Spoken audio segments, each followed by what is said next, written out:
अगर आप अकेले हैं तो ये वीडियो देखने से पहले एक बार सोच लें, और अगर आप डर को महसूस करना चाहते हैं तो अंत तक हमारे साथ बने रहिए।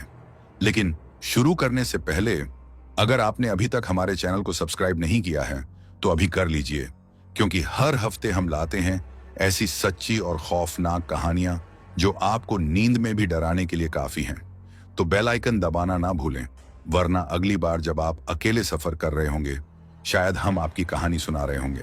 कहानी शुरू होती है साल 2019 की सर्दियों की एक रात। समय करीब 2:15 स्थान राजस्थान का NH-90 9 हाईवे, जो बीकानेर से जोधपुर को जोड़ता है। ट्रक ड्राइवर रघुवीर सिंह एक अनुभवी और मजबूत इरादों वाला इंसान था, जिसने अपनी जिंदगी का आधा हिस्सा सड़कों पर ही गुजार दिया था। पर उसे क्या पता था कि उस रात की शुरुआत उसकी जिंदगी का सबसे खतरनाक मोड़ बन जाएगी। रघुवीर को एक फार्मा कंपनी का मेडिकल लोड लेकर जोधपुर पहुंचना था। सर्दी इतनी तेज थी कि हर सांस धुएं की तरह दिखाई दे रही थी। हाईवे लगभग खाली था, सामने सिर्फ ट्रक की हेडलाइट की रोशनी और उसके इर्द गिर्द घना अंधेरा। लेकिन तभी ट्रक की रेडियो में अचानक से तेज फिज की आवाज आई, और फिर रेडियो पर एक पुराना राजस्थानी लोकगीत बजने लगा। वो गीत जो उसने अपने बचपन में किसी बूढ़ी औरत से सुना था। लेकिन ट्रक का रेडियो तो बंद था। रघुवीर ने चौंक कर रेडियो की तरफ देखा, और फिर सामने रोड पर अचानक ट्रक के सामने एक लड़की आ गई। सफेद घाघरा, बिखरे बाल और नंगे पांव। रघुवीर ने ट्रक के ब्रेक जोर से मारे। ट्रक रुकते रुकते रोड किनारे आ गया। हे राम! उसने उतरकर ट्रक के आगे देखा, लेकिन वहां कोई नहीं था। ना खून, ना कपड़े, ना ही कोई इंसान। सिर्फ एक जली हुई गंध जो हवा में तैर रही थी। रघुवीर डरते हुए ट्रक में वापस बैठा और आगे बढ़ने लगा। करीब 20 किलोमीटर आगे एक पुराना ढाबा दिखाई दिया। चलो चाय पी लेता हूं, शायद दिल हल्का हो जाए। ढाबे पर 3-4 लोग बैठे थे, लेकिन सब चुप, जैसे कोई डर उन्हें जकड़े हुए हो। चाय वाला बूढ़ा था, पर उसकी आंखों में कुछ अलग था, जैसे वो सब कुछ जानता हो। रघुवीर ने चाय ली और पूछा, बाबा, यहां कुछ अजीब हो रहा है। कुछ समय पहले ट्रक के सामने एक लड़की आई थी, लेकिन वहां कुछ नहीं था। बूढ़े चाय वाले ने धीरे से कहा, तू NH-99 पर है? यहां हर साल कोई ना कोई ट्रक ड्राइवर गायब होता है। वो लड़की अब इंसान नहीं रही। चाय वाले ने एक पुरानी कहानी सुनाई। 10 साल पहले एक शादीशुदा जोड़ा इसी सड़क पर जा रहा था। अचानक हादसा हुआ और लड़की की झलकर मौत हो गई। तब से हर साल उसी तारीख को कोई ना कोई ड्राइवर उसकी आत्मा का शिकार होता है। वो अपनी अधूरी यात्रा पूरी करना चाहती है किसी के साथ। रघुवीर ने बात को हंसी में टाल दिया, पर जब वो ढाबे से वापस ट्रक की ओर गया, ट्रक की सीट पर वही लड़की बैठी थी और मुस्कुरा रही थी। रघुवीर चीख कर पीछे भागा, पर उसके पैर सुन्न हो चुके थे। लड़की ने ट्रक का दरवाजा खोला और उतरने लगी, लेकिन उसके पांव जमीन से ऊपर थे। वो हवा में तैरते हुए धीरे धीरे रघुवीर की ओर बढ़ी। तू मुझे छोड़कर नहीं जा सकता, अब ये ट्रक मेरा है। लड़की की आवाज में चीख और रोना एक साथ था। चाय वाला ट्रक के पास भागता आया। उसके हाथ में एक पुरानी ताबीज थी। उसने वो रघुवीर की गर्दन में डाली और जोर से कुछ मंत्र पढ़े। लड़की की आत्मा जोर से चीखी और हवा में घुल गई। तू बच गया, पर हमेशा नहीं। ये रास्ता अब तुझसे नाराज है। चाय वाले की आंखों से खून टपक रहा था। रघुवीर ने बिना पीछे देखे ट्रक चलाया। वो रात भर चुप रहा। सुबह तक उसने जोधपुर पहुंचने की हिम्मत तो कर ली, लेकिन जब उसने ट्रक का दरवाजा खोला, सीट पर एक चूड़ियां रखी थी और एक पुर्जा। मैं अभी यहीं हूं, अगली रात फिर आऊंगी। सुबह हो चुकी थी। सूरज की किरणें आसमान में फैल चुकी थीं, लेकिन रघुवीर के दिल से अंधेरा अभी भी नहीं गया था। उसकी आंखें लाल थीं। पूरी रात नींद का नामो निशान नहीं था। जोधपुर के ट्रांसपोर्ट गोडाउन पर उसने फार्मा कंपनी का सामान उतारा, लेकिन एक बात अजीब थी।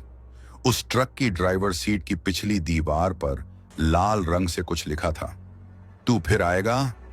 रघुवीर को यकीन था कि यह उसने खुद नहीं लिखा, और कोई और उस ट्रक में आया ही नहीं था। रघुवीर ने एक सस्ते होटल में कमरा लिया और कुछ देर आराम करने की कोशिश की। कमरे में घुसते ही AC चलाया, लेकिन उसके कमरे की दीवार पर एक परछाई चलती दिखाई दी।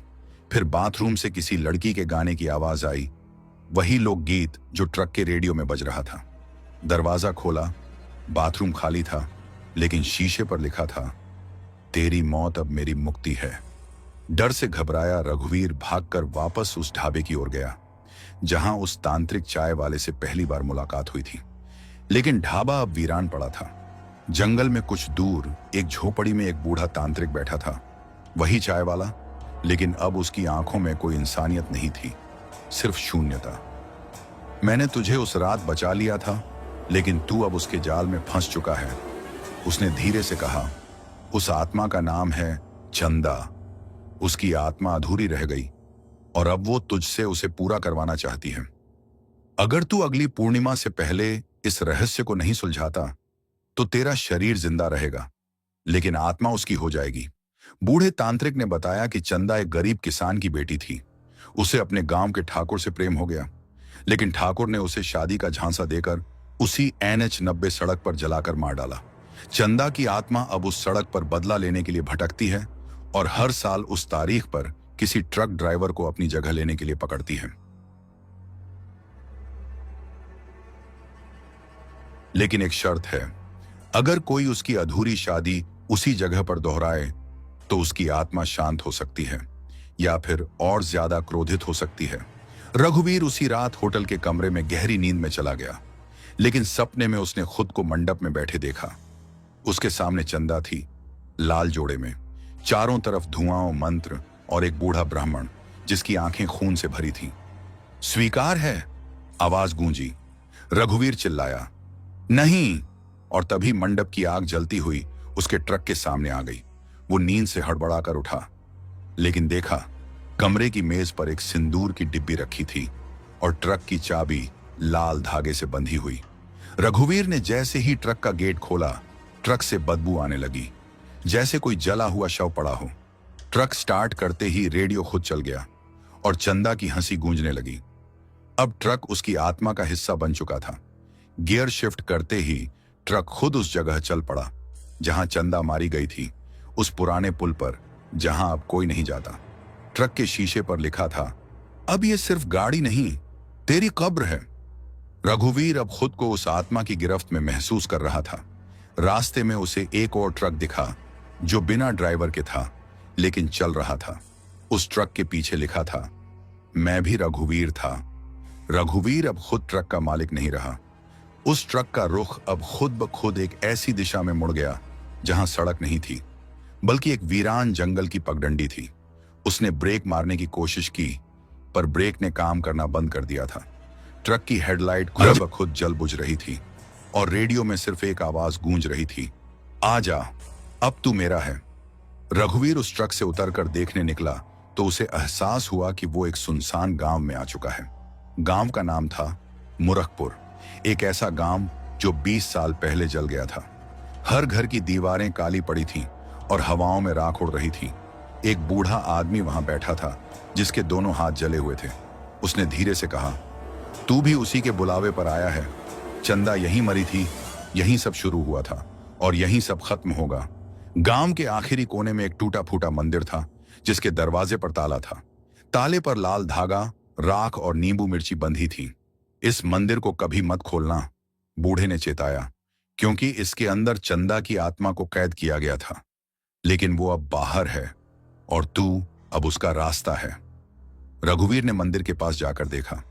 मिट्टी में अपने नाम का लिखा एक कागज पड़ा था और उस पर खून से लिखा था, पिया मोरे। रघुवीर ट्रक की ओर लौटा और जैसे ही दरवाजा खोला, डैशबोर्ड के नीचे से एक पुराना फोटो एल्बम गिरा। उसमें चंदा की तस्वीरें थीं, बचपन से लेकर शादी के जोड़े तक। एक फोटो में चंदा के साथ जो लड़का खड़ा था वो हूबहू रघुवीर जैसा दिखता था। ये कैसे हो सकता है? रघुवीर चौंका।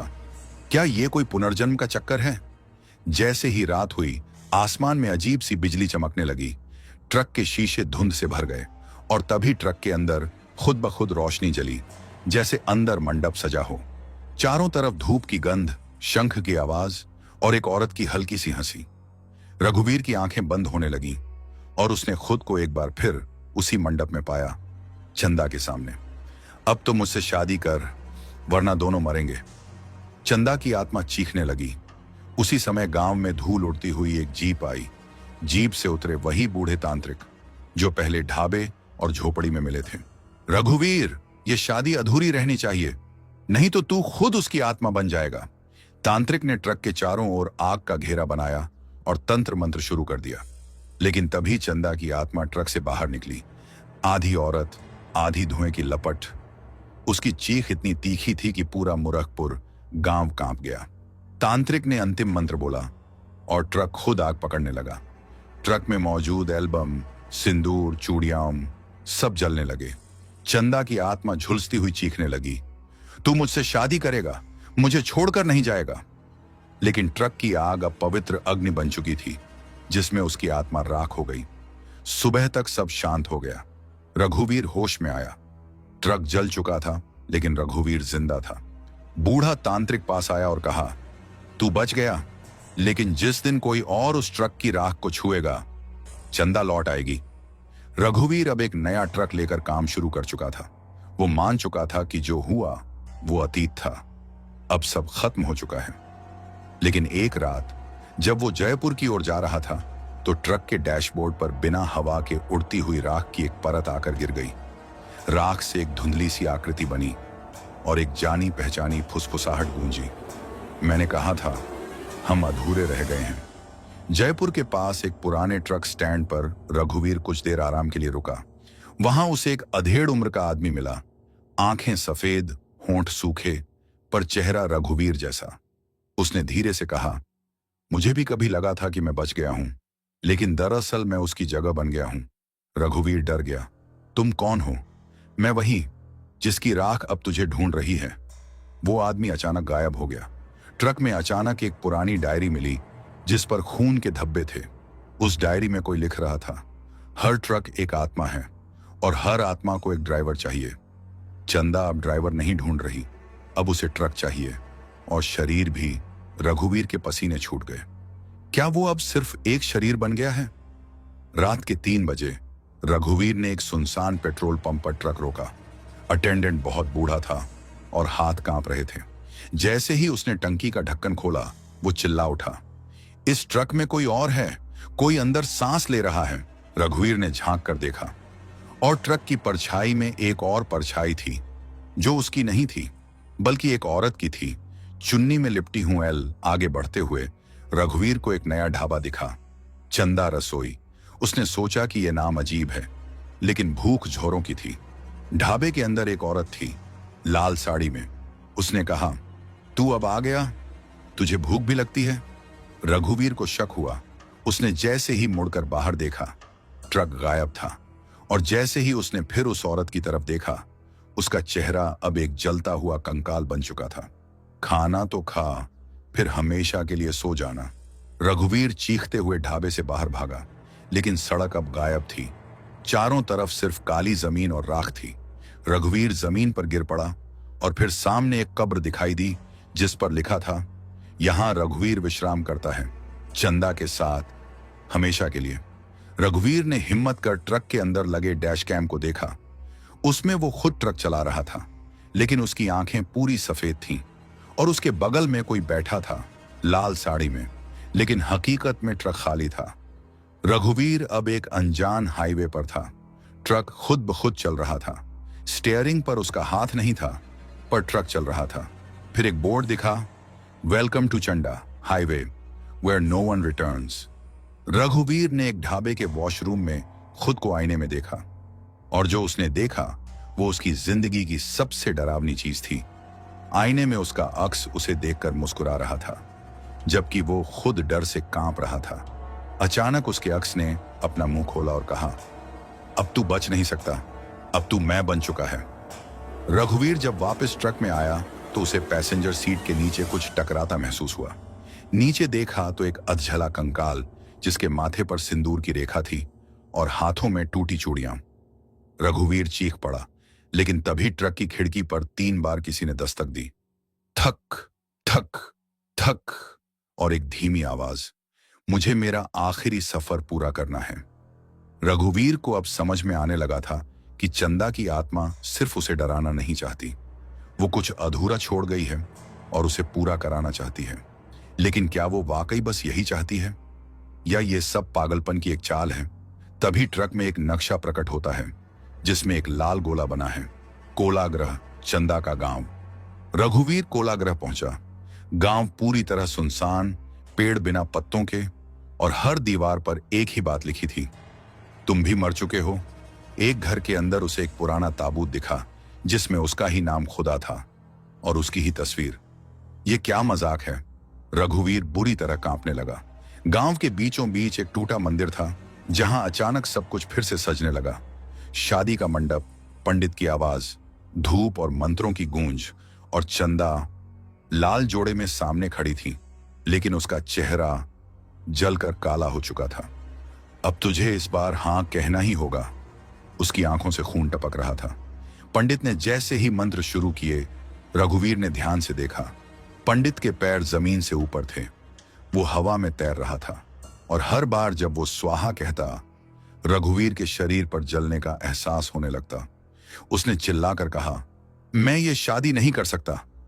तभी चंदा की आत्मा चीखी, तो तू मर जाएगा और तेरी आत्मा मेरा दूल्हा बनेगी। अचानक वही तांत्रिक प्रकट हुआ जो पहले ट्रक के पास और गांव में मिला था। उसने त्रिशूल उठाया और चंदा की आत्मा की ओर बढ़ा। तू अधूरी थी, तू अधूरी रहेगी। ये आत्मा अब तुझसे मुक्त होगी। एक भयानक टक्कर हुई। मंडप की आग आसमान तक पहुंच गई और हर भूत, हर चीख हवा में बिखर गई। जब धुआं छंटा, रघुवीर अकेला खड़ा था, पर उसकी आवाज अब बदल चुकी थी। उसके चेहरे पर हल्की सी मुस्कान थी, वही जो आईने में दिखाई दी थी। अब रघुवीर नहीं, अब मैं वो हूं जो ट्रक चलाता नहीं, ट्रक में जीता है। ट्रक स्टार्ट हुआ बिना ड्राइवर के। एक ड्राइवर गोपाल ने देखा कि राजस्थान हाईवे पर एक पुराना ट्रक रात 3 बजे बिना किसी ड्राइवर के तेजी से भाग रहा था। उसने रुक कर देखा। ट्रक का नंबर साफ था, RJ27G 7787। वही ट्रक जिसमें रघुवीर ने आखिरी बार सफर किया था। गोपाल ने पास के ढाबे में बताया। ढाबे वाले ने जवाब दिया, भाई वो ट्रक 7 साल पहले जल गया था। एक बार एक और ड्राइवर रमेश ने उसी ट्रक को देखा। उसे लगा ट्रक खराब है। उसने मदद करने के लिए पास जाकर हॉर्न बजाया। ट्रक की खिड़की से एक आदमी झांका।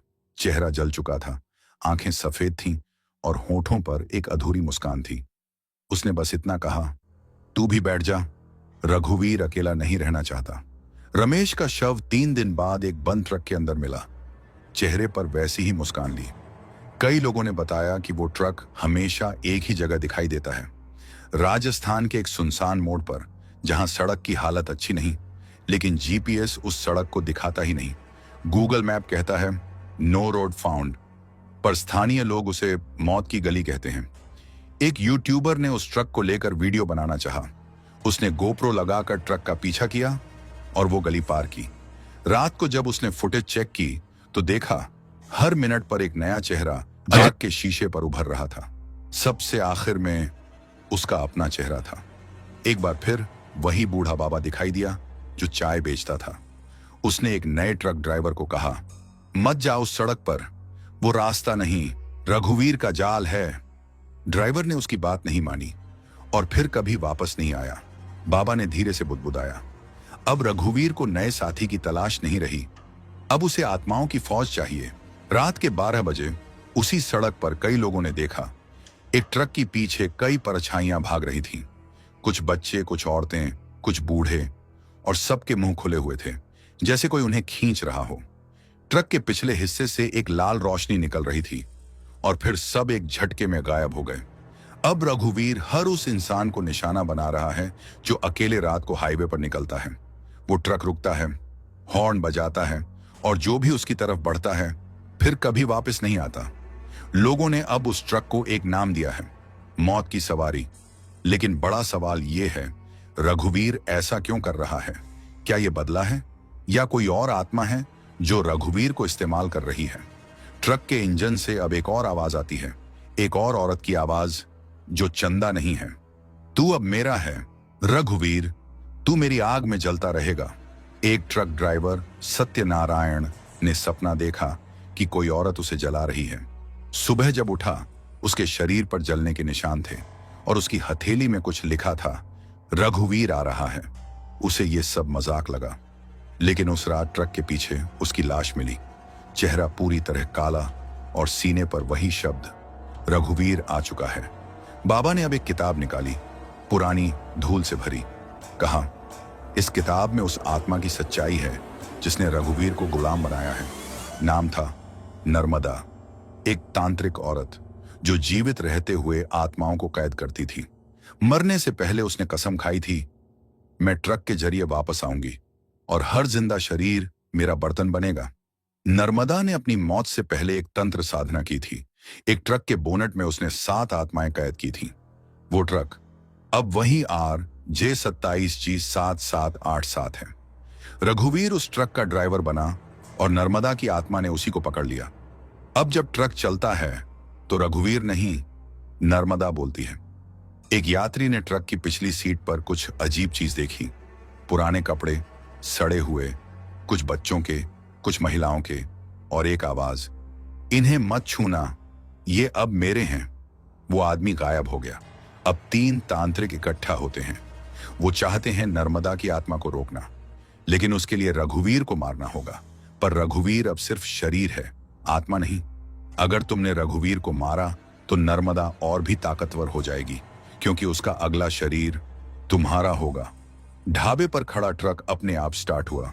टायर जमीन से ऊपर उठ गए और ट्रक हवा में चलने लगा।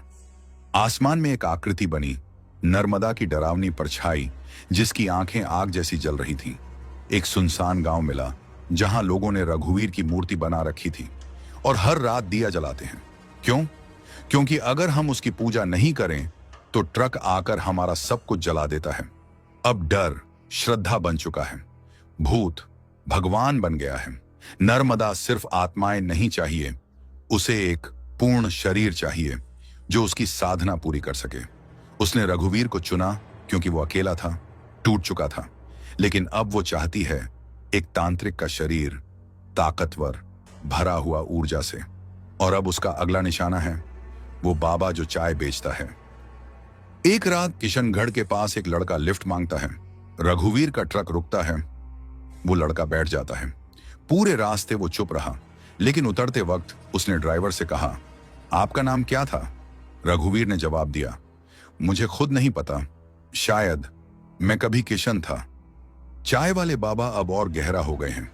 उन्होंने कहा, नर्मदा अब तुम्हारे जहन में उतर गई है।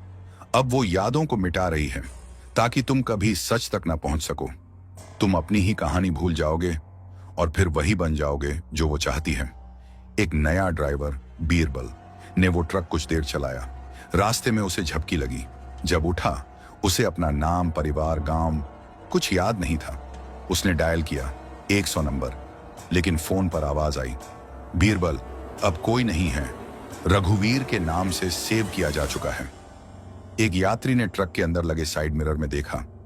पीछे एक और सड़क चल रही थी जिसमें लोग उल्टी दिशा में चल रहे थे। उनके चेहरे पर कोई पहचान नहीं, सब जैसे एक जैसे थे।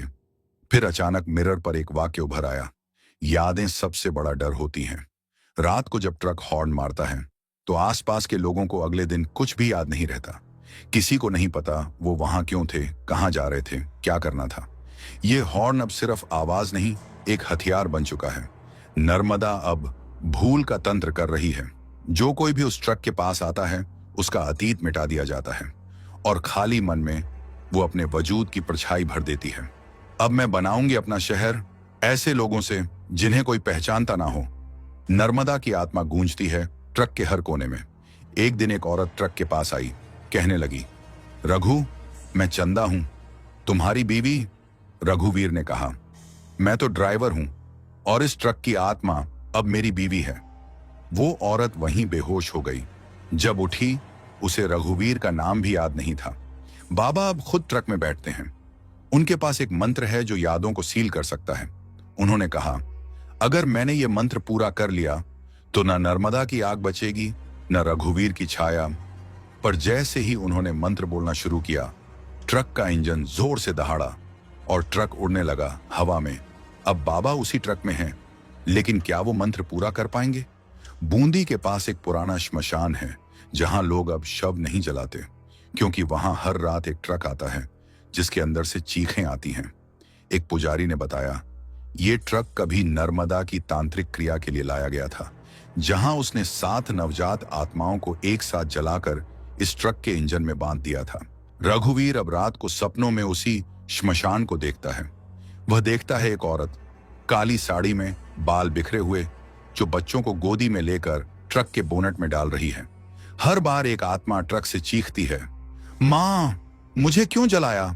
रघुवीर जागता है, पर उसकी हथेली पर लिखा होता है, तेरा ट्रक अब मेरा है।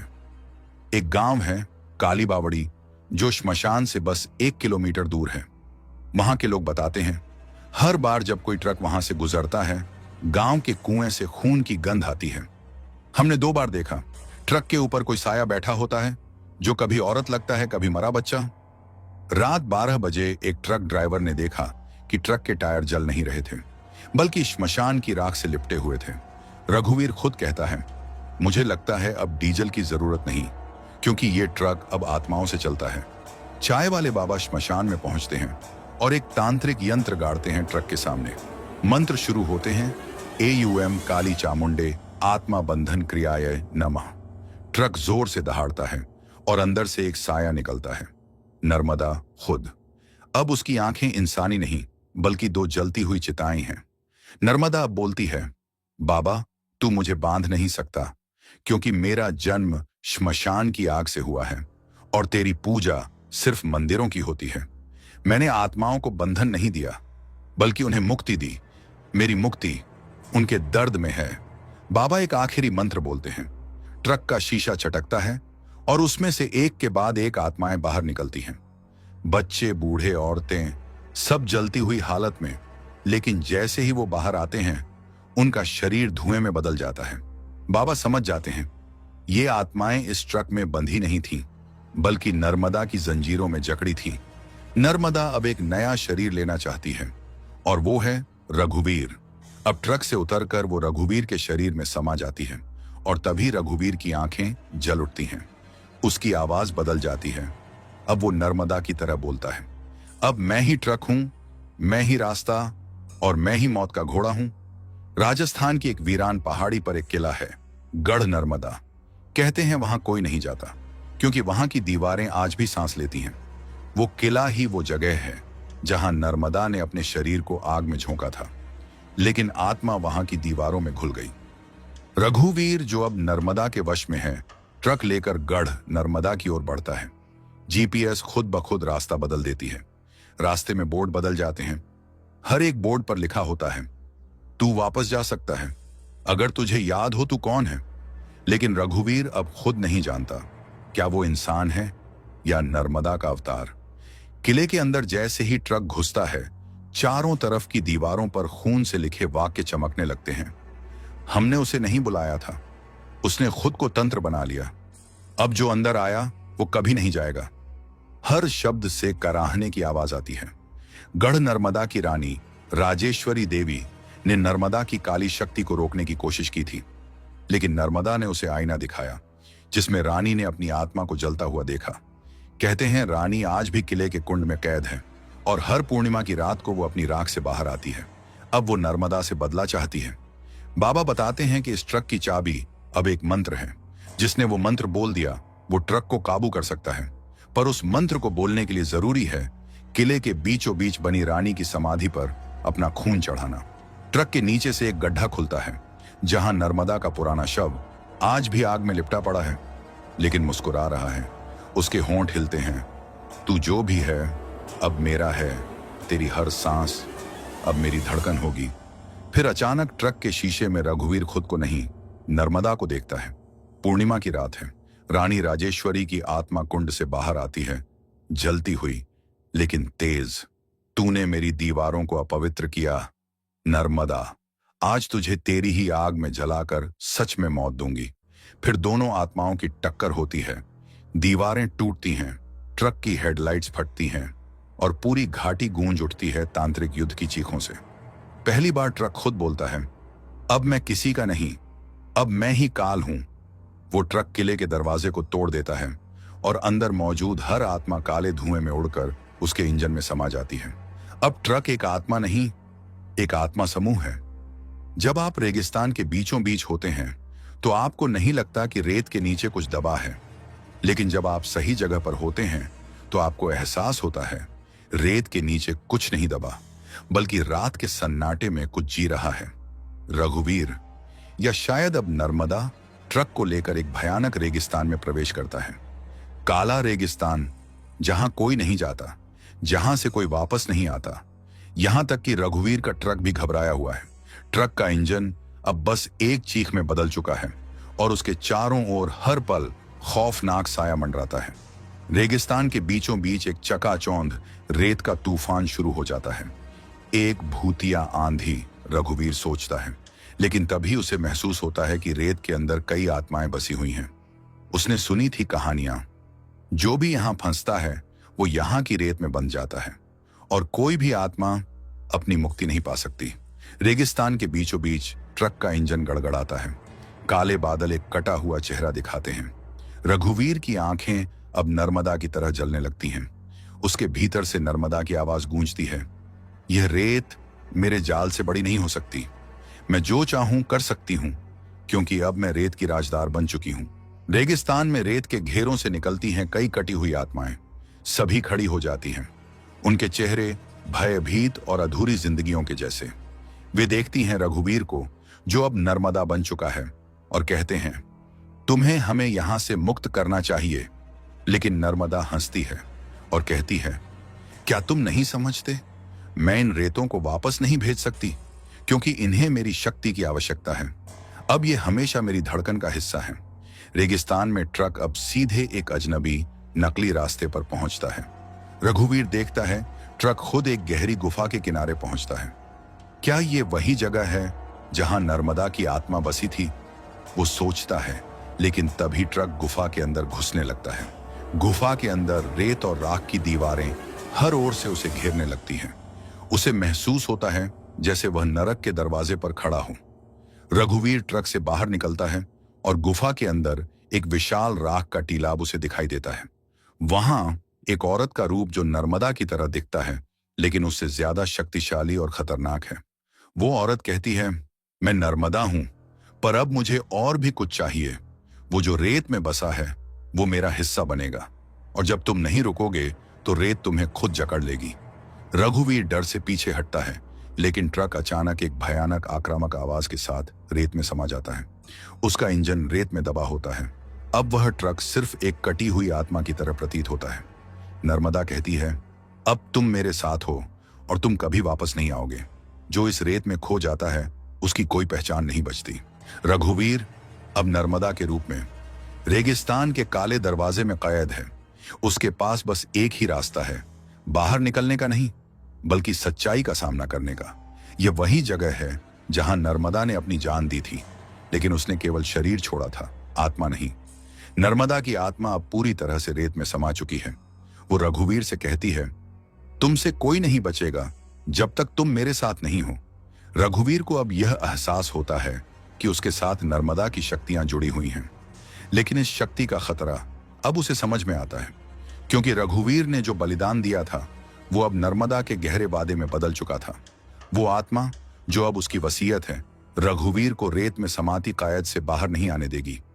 रघुवीर को उस वक्त भीड़ में वह सब याद आता है जो नर्मदा के साथ हुआ था। उसके शरीर पर हड्डियां चटकती हैं, आंखों में खौफ की झलक दिखाई देती है। मुझे छोड़ दो, मैं मर चुका हूं, वह चिल्लाता है, लेकिन रेत में दबे हुए जीवित आत्माओं के बंधन से वह बाहर नहीं निकल पाता। रघुवीर को एहसास होता है कि अब वह केवल नर्मदा का जरिया बन चुका है। रेत में समाने के बाद उसके हर कदम में नर्मदा की शक्ति शामिल होती जा रही थी। हर ध्वनि, हर चीख उसकी आत्मा के हिस्से बन चुके थे। तुम मेरे साथ हो अब रघुवीर, तुम जैसे हो वैसे ही रहोगे मेरे कैद में। रघुवीर की आंखों में अब नर्मदा की छाया बसी होती है, जिसे वह खुद भी महसूस कर रहा है। सभी खौफनाक आत्माएं जो अब रेत में दबकर झूल रही थीं, सभी एक साथ रघुवीर पर कब्जा करने की कोशिश करती हैं। वहीं उस कैद से बाहर निकलने के लिए रघुवीर की कगीमत राजेश्वरी की आत्मा चुकाती है। राजेश्वरी का रूप अचानक सामने आता है। उसका चेहरा, उसकी भयावह मुस्कान सारे इंद्रधनुषी रंग उसे देख चुकते हैं। वह रघुवीर के सामने खड़ी हो जाती है, काले बादलों में घिरी हुई। तुमने हमें बर्बाद कर दिया रघुवीर, अब तुम भी मेरे साथ रहोगे। मैंने नर्मदा की ताकत तो कभी देखी नहीं, लेकिन अब तुम दोनों को एक साथ देखूंगी। राजेश्वरी, जो नर्मदा की शक्ति को नष्ट करना चाहती है, वह रघुवीर को नर्मदा की चक्की में तबाह कर देती है। अब ट्रक, जो पहले नर्मदा और रघुवीर का साथी था, अब खुद एक जहरीला आत्मा बन चुका है। रेत के कणों में समाती हुई उसकी चीखें और डर रघुवीर को आत्मीय बनाती हैं। क्या तुमने अब तक यह महसूस किया है कि तुम केवल नर्मदा के गहरे जाल में हो? ट्रक की आत्मा गहरी आवाज में बोलती है, अब तुम्हारे साथ कोई निकलने वाला नहीं। अब ट्रक का इंजन जैसे एक जीवित मांस के जैसे कड़कने लगता है। उसके हर घूमते हुए पहिए में नर्मदा और राजेश्वरी की आत्माओं के मिश्रण का महसूस होता है। रघुवीर को महसूस होता है वह अब नरक के दरवाजे पर खड़ा है। एक मजबूत आवाज जो कहती है, जब तक तुम इस रेत के साथ नहीं चलोगे, तुम कभी बाहर नहीं निकलोगे। तुम्हारी आत्मा को सारा रेगिस्तान खा जाएगा। रघुवीर, जो खुद को बचाने की पूरी कोशिश करता है, अब महसूस करता है कि वह केवल एक शिकार नहीं, बल्कि एक महासंग्राम का हिस्सा बन चुका है। जब तक रघुवीर ने नर्मदा को सभी शक्तियों का उपयोग नहीं सिखाया, तब तक रेत और उसकी आत्माएं उसे नियंत्रित करती रहेंगी। कब तक इस नरक से बाहर निकलने का ख्वाब देखोगे? राजेश्वरी का गुस्सा रघुवीर की रूह में बसा है। रघुवीर अब रेगिस्तान की गहरी गुफा में पूरी तरह से फंस चुका था। उसने अब तक जो कुछ भी देखा था, वह उससे कहीं अधिक भयावह था। उसका चेहरा पसीने से भीग चुका था और वह महसूस कर रहा था कि जैसे उसके अंदर नर्मदा की आत्मा घुस चुकी हो। वह शून्य में खो चुका था, जैसे हर सांस के साथ नर्मदा की पश्चिमी हवाओं का एहसास उसे और अधिक करीब खींच रहा था। तुम मेरे साथ हो अब, रघुवीर। नर्मदा की आवाज उसके कानों में गूंजने लगी। वह जानता था कि वह अब नर्मदा की आत्मा से मुक्त नहीं हो सकता। रेत के हर कण में वह बसी हुई थी। तुम कभी नहीं भाग सकोगे, नर्मदा ने कहा, और रघुवीर का दिल भारी हो गया। उसे महसूस हुआ कि हर कदम जो वह इस रेगिस्तान में बढ़ाता है, उस पर नर्मदा की पकड़ और भी मजबूत होती जा रही है। उसने शिथिलता से अपनी आंखें खोली और सामने की गहरी रेत को देखा। रेत के ऊपर गुम होती हुई चीखें जैसे उसकी आत्मा के अंदर गूंज रही थी। वह जानता था कि हर जोधी आत्माएं जो इस रेगिस्तान में बसी हुई थीं, वह उसे अब बुरी तरह से जकड़ चुकी थी। कोई रास्ता नहीं था। रेगिस्तान के सन्नाटे में अचानक एक भयावह आंधी उठती है। रेत का एक हिस्सा बुरी तरह से घूमता है और नर्मदा की अजीब सी कटी हुई आवाज उसे सुनाई देती है। क्या तुम समझते हो तुम बच सकोगे? नर्मदा की यह आवाज जैसे सीधे उसके दिमाग में घुस रही थी। रघुवीर का शरीर अब बेजान था। वह उस आवाज से उबरने की कोशिश करता है, लेकिन रेत का जाल अब उसे अपने अंदर खींच रहा था। और फिर अचानक वह रेत के अंदर कुछ अजनबी आकार देखता है। ये आकार धीरे धीरे बढ़ते जा रहे थे। फिर वे आत्माएं रघुवीर के पास आती हैं। रेत में दबी हुई उनकी आंखें उसकी ओर घूर रही थीं। हमसे मिलो रघुवीर, एक आत्मा ने कहा। उसकी आवाज रेत के अंदर से बाहर आ रही थी, फटी हुई और कमजोर, जैसे वह सदियों से वहीं बसी हो। यह रेत हम सभी की आत्माओं का घर है, दूसरी आत्मा बोली, जो अब रघुवीर के करीब थी। अगर तुम हमें मुक्त नहीं करोगे तो तुम्हारा भाग्य भी वही होगा। रघुवीर के शरीर में एक जोरदार कंपी दौड़ गई। क्या तुम सब रेत में फंसी हुई आत्माएं हो? रघुवीर ने डरी हुई आवाज में पूछा। हाँ, तीसरी आत्मा बोली, हमने यह जगह चुनी थी, लेकिन अब रघुवीर तुम इस जगह के कैदी बनोगे।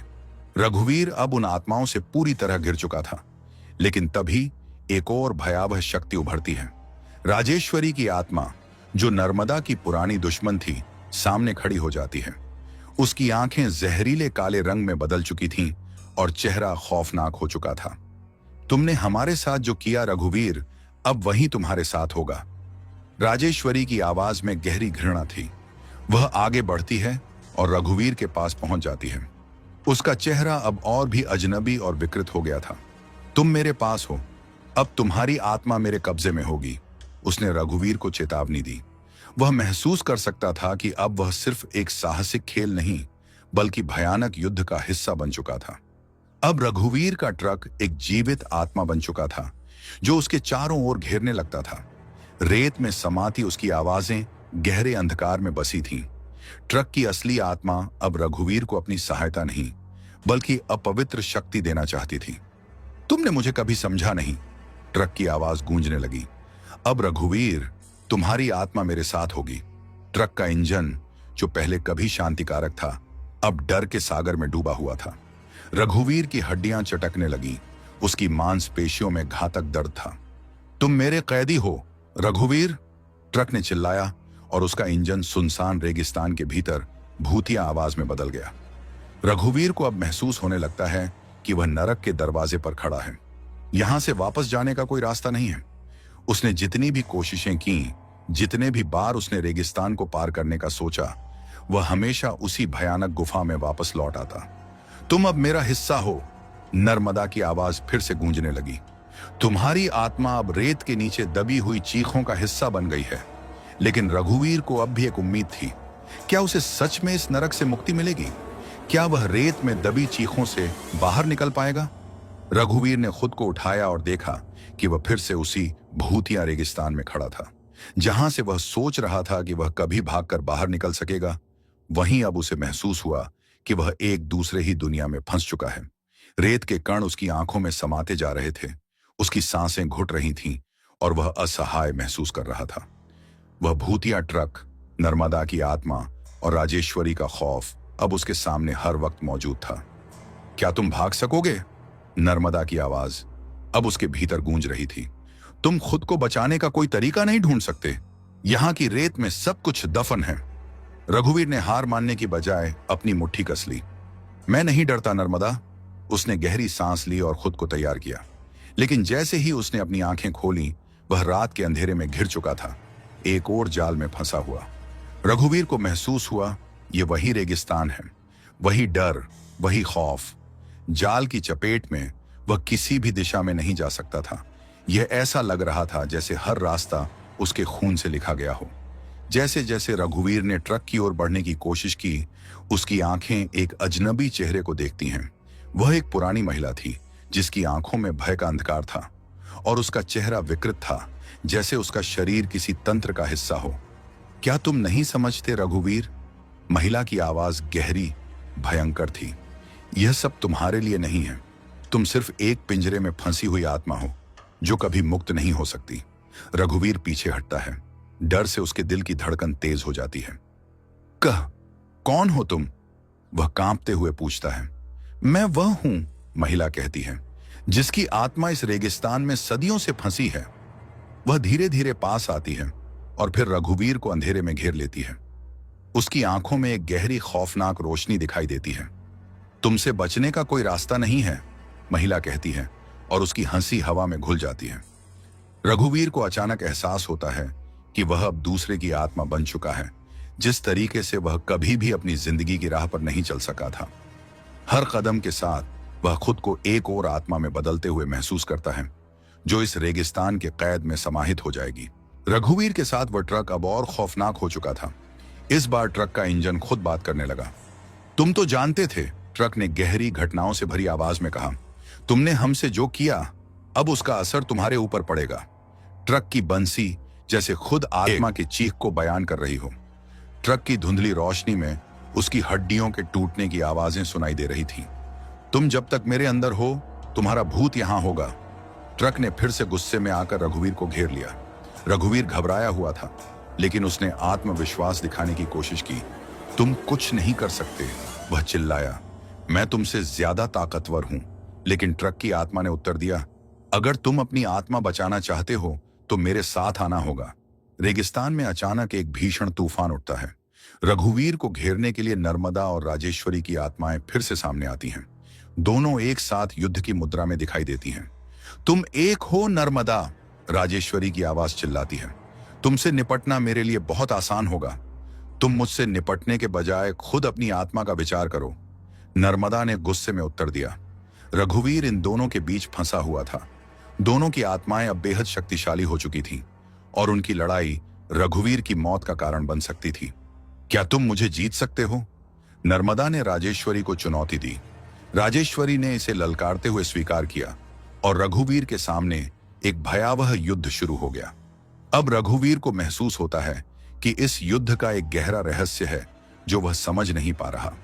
जैसे जैसे नर्मदा और राजेश्वरी की युद्ध की घमासान बढ़ता है, रघुवीर को रेत में गहरे रास्ते दिखाई देने लगते हैं जो उन्हें सीधे उस रहस्यमय गुफा में ले जाते हैं। रघुवीर का दिल जोर जोर से धड़कने लगता है। वह जानता था कि वह अब दोनों आत्माओं के बीच फंसा हुआ है। क्या वह अपने खौफ को तोड़ पाएगा या रेत के इस जाल में वह हमेशा के लिए दफन हो जाएगा? रघुवीर के कदम रेत के हर कण के बीच गहरे होते जा रहे थे। वह महसूस कर रहा था कि जैसे रेत खुद उसे खींच रही हो, जैसे उसे इस अजनबी दुनिया में और गहरे धकेलने के लिए एक मजबूत ताकत काम कर रही हो। जैसे ही वह गुफा के पास पहुंचता है, वह देखता है कि गुफा के अंदर नीली रोशनी चमक रही है, जैसे उसमें कोई अदृश्य शक्ति समाई हो। उसकी आंखों में घबराहट थी, लेकिन कुछ अंदर से उसे मजबूर कर रहा था कि वह गुफा में जाए। तुम अब तक जीवित हो, रघुवीर ने अपनी आवाज में दबाव महसूस किया। वह अब भी पूरी तरह से नहीं समझ पा रहा था कि यह कौन सी दुनिया है। वह धीरे धीरे गुफा में प्रवेश करता है और उसकी आत्मा में एक अजीब से घबराहट महसूस होती है। गुफा के अंदर चमकदार नीला प्रकाश अब उसे आकर्षित कर रहा था, जैसे वह उसे किसी अजनबी दिशा में खींच रहा हो। गुफा के भीतर पहुंचते ही रघुवीर को महसूस हुआ कि वह सिर्फ एक गुफा नहीं, बल्कि एक प्राचीन मंदिर के भीतर है। चारों ओर दीवारों पर अजीब निशान बने थे, जैसे कोई तंत्र मंत्र की रचनाएं हों। इन संकेतों को देखकर रघुवीर का दिल डर से भर गया। वह धीरे धीरे उन दीवारों को छूता है और महसूस करता है कि जैसे इनमें एक अजीब सी शक्ति समाई हो। तुमने यह क्या कर दिया? अचानक से नर्मदा की सर्द और कटी हुई आवाज गुफा में गूंजने लगती है। रघुवीर पलटकर देखता है और सामने नर्मदा का चेहरा प्रकट होता है, जो अब एक विकृत रूप में दिखाई दे रही थी। उसकी आंखें पूरी तरह से सफेद हो चुकी थीं और उसके चेहरे पर एक डरावनी मुस्कान थी। तुम अब अपनी आत्मा को इस गुफा में बेच चुके हो, नर्मदा ने एक खौफनाक हंसी के साथ कहा। अब तुम कभी बाहर नहीं जा पाओगे। रघुवीर की सांसें तेज हो जाती हैं और उसका दिल बुरी तरह से धड़कता है। वह जानता था कि वह अब सिर्फ एक खिलौना बन चुका था, जिसकी आत्मा इस गुफा में हमेशा के लिए बंधने वाली थी। लेकिन उसने हार मानने का नाम नहीं लिया। मैं तुम्हारी तरह नहीं हूं नर्मदा, रघुवीर ने चिल्लाते हुए कहा। मैं तुमसे ज्यादा ताकतवर हूं। नर्मदा हंसी में बदल जाती है। तुम नहीं समझ सकते रघुवीर, तुम्हारा भाग्य पहले ही तय हो चुका है। उस क्षण में एक और गहरी भयंकर आवाज गुफा के अंदर गूंजने लगती है। राजेश्वरी का छाया रूप गुफा में प्रकट होता है, लेकिन वह अब और भी भयावह हो चुकी थी। उसकी आंखें लाल जलती हुई थीं और उसके चेहरे पर एक मरी हुई मुस्कान थी। क्या तुम समझ रहे हो रघुवीर? राजेश्वरी ने कहा। तुम्हें अब हमारा शिकार बनना होगा। तुम सिर्फ एक खिलौना हो हमारे खेल में। हम तुम्हें तोड़ने वाले हैं। रघुवीर ने हिम्मत दिखाई। मैं तुम्हारा शिकार नहीं बनने वाला हूं। मैं तुमसे ज्यादा मजबूत हूं। मुझे तुम दोनों को हराकर यहां से बाहर निकलना होगा। राजेश्वरी और नर्मदा एक दूसरे को देखती हैं और फिर दोनों की आत्माएं साथ मिलकर एक भयंकर तूफान की तरह घेरने लगती हैं। गुफा की दीवारें दरकने लगती हैं और रघुवीर को लगता है कि वह अब उस तूफान के बीच में फंसा हुआ है। पार्ट 9, आत्मा की चढ़ाई। रघुवीर ने किसी तरह से खुद को बचाने की कोशिश की और संकल्प लिया कि वह दोनों आत्माओं से बचकर बाहर निकल सकेगा। लेकिन उसकी राह में रुकावटें इतनी भारी थीं कि वह महसूस कर रहा था कि हर कदम उसकी मौत के करीब ले जा रहा था। यहां तक कि रेत के कण भी उसे खींचने लगे थे, जैसे वह गुफा के अंदर एक रहस्यमय फांस में फंसा हो। तुम्हारा कोई रास्ता नहीं है, नर्मदा की आवाज फिर से गूंजती है। तुम हमारे जाल में फंस चुके हो रघुवीर। लेकिन रघुवीर ने खुद को समझाया कि अगर उसे जीवित रहना है तो उसे यह खौफ और आत्माओं के जाल को तोड़ना होगा। उसने गहरी सांस ली और आत्मा के असली रूप को पहचानने की कोशिश की। वह अब जान चुका था कि नर्मदा और राजेश्वरी की आत्माएं केवल एक भयावह रचना नहीं, बल्कि एक हकीकत थी। रघुवीर गुफा से बाहर आ चुका था, लेकिन वह फिर भी शांत नहीं था। उसकी सांसें तेज हो रही थीं और उसका दिल एक अजीब सी घबराहट से धड़क रहा था। उसने सोचा था कि वह अब उन भूतिया आत्माओं से बचकर निकल आया है, लेकिन हवा में ताजगी के बजाय उसे खौफ का एहसास हो रहा था, जैसे कुछ अनहोनी उसे घेर रही हो। यह सिर्फ एक भ्रम है, उसने खुद को समझाने की कोशिश की। मैं अब इन आत्माओं से दूर हूं। लेकिन एक अजीब सी गहरी हंसी गुफा से बाहर तक आई। रघुवीर के कंधे कांपने लगे। वह रुका और पलट कर देखा। गुफा का द्वार फिर से खुल चुका था और अंदर से नर्मदा और राजेश्वरी की आत्माएं फिर से बाहर आ रही थीं। वहां गुफा के पास अब अंधेरा था, जैसे वह आत्माओं के दमन से मुक्त नहीं हो सका। तुमने हमें हराया नहीं, नर्मदा की आवाज गूंजती है। तुम हमारे साथ हो और तुम कभी नहीं बच पाओगे। राजेश्वरी की भी घोर खौफनाक हंसी सुनाई दी। तुम हमेशा हमारे घेरे में रहोगे रघुवीर। ये दुनिया तुम्हारे लिए नहीं, हमसे मिलकर तुम्हारी आत्मा अब हमारे काबू में है। रघुवीर ने घबराहट के साथ कदम पीछे खींचे। उसने अपनी तरफ देखा। रेत के नर्म ढेर में फिर से उसका सिलहूट बन चुका था। क्या तुम चाहते हो कि तुम्हें हमेशा के लिए हमारे साथ रहना पड़े? नर्मदा ने कुहासा जैसे स्वर में पूछा। रघुवीर का दिल धड़कने लगा। उसकी आंखों के सामने वह गुफा फिर से घूमने लगी। वह फंसा हुआ महसूस कर रहा था। वह चाहता था कि वह फिर से उस रेगिस्तान में अकेला छोड़ दिया जाए, जहां उसे केवल अपनी आत्मा की रक्षा करनी थी। लेकिन अब वह दो खौफनाक आत्माओं के घेरे में था। उसने देखा कि उनके हाथ और चेहरे अब पूरी तरह से सड़ी गली हड्डियों जैसे हो चुके थे। वे अब और भी बदतर और भयानक रूप में आ चुकी थीं। अब तुम अपनी जान की सलामती के लिए हमारा ही हिस्सा बन जाओगे। रघुवीर की आत्मा में एक डर का तूफान उमड़ने लगा। उसने समझ लिया कि वह अब इनसे छुटकारा नहीं पा सकता। वह दौड़ने लगा, लेकिन जैसे ही उसने कदम बढ़ाए, गुफा से एक और आत्मा सामने आई। यह राजेश्वरी थी, जो उसकी राह में आ खड़ी हुई। उसने रघुवीर को सहमते हुए देखा। तुम हमें छोड़ोगे कहां? राजेश्वरी की आंखें साफ साफ लाल हो चुकी थीं। रघुवीर जानता था कि इस समय उसके पास बचने का कोई रास्ता नहीं था, सिवाय इसके कि वह इन आत्माओं से मुकाबला करे। लेकिन उसका डर अब इतना बढ़ चुका था कि वह सोचने भी नहीं पा रहा था कि वह क्या करे।